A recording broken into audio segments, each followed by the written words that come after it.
কেন এত মায়া মায়া লাগে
তোমার রূপের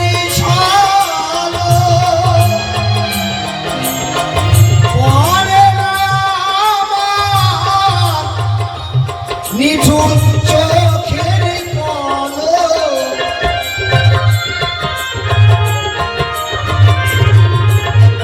দেখিয়া তোমার রূপের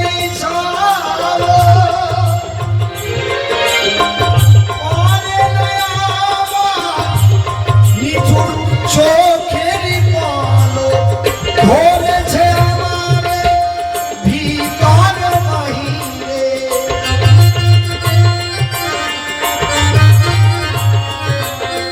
ধরেছে আমার ভিতর বাহিরে তোমার প্রেম রোগে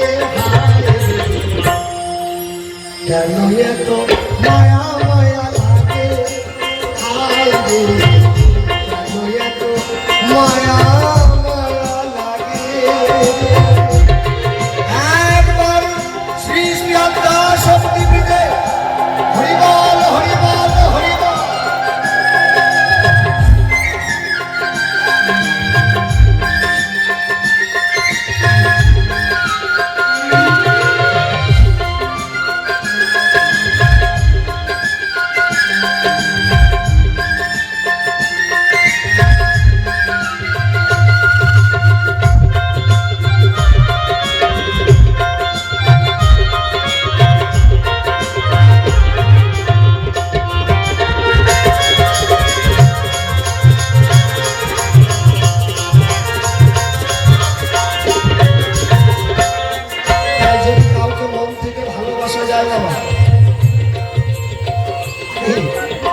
তাকে কিন্তু ভোলা যায় না। তাই তো মহাজন বলেছে যার রূপে মন মজেছিলে সই তারে কি আর ভোলা যায়? ৮০ বছর পরে যদি একবার দেখা হয় তবু মনে হয় একবার একটু কথা বলি। তাই মীরা তোমাকে বড় ভালোবেসে আমি বিয়ে করেছিলাম, তাই তুমি যাই বলো কারণ আমি তোমাকে ভুলতে পারবো না। তোমাকে সংসার করতে হবে, কৃষ্ণ নামে কেঁদে লাভ নাই। তুমি কোন কৃষ্ণের কথা বলছো? এক কৃষ্ণ দেখি মামির সাথে পীড়িত করে, এক কৃষ্ণ মামির সাথে পীড়িত করে। যে মামির সাথে পীড়িত করে তার চরিত্র ভালো ছেড়ে দাও। স্বামী যে ধর্ম করে স্বামীর ধর্মে সহযোগিতা করো। এই পৃথিবীতে সংসার ধর্ম বড় ধর্ম, সংসার ধর্মের উপরে ধর্ম নাই। কি বাবা কৃষ্ণ কৃষ্ণ করে কেঁদে দুধ ভাসে কোনো লাভ নাই। যদি বাড়িতে বাবা কৃষ্ণ নাম পছন্দ করে না, আপনি যদি কৃষ্ণ নাম করেন, আপনার কাজ হবে না।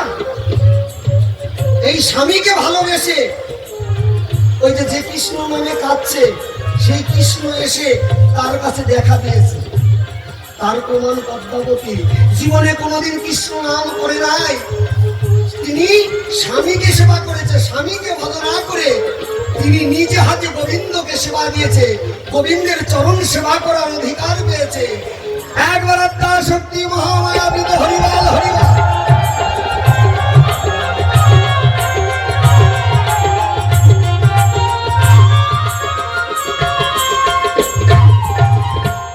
আমার আহার নিদ্রা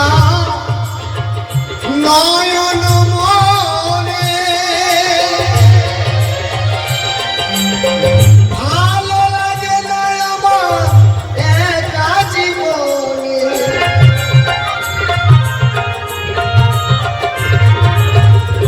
আহার নিদ্রা নয়ন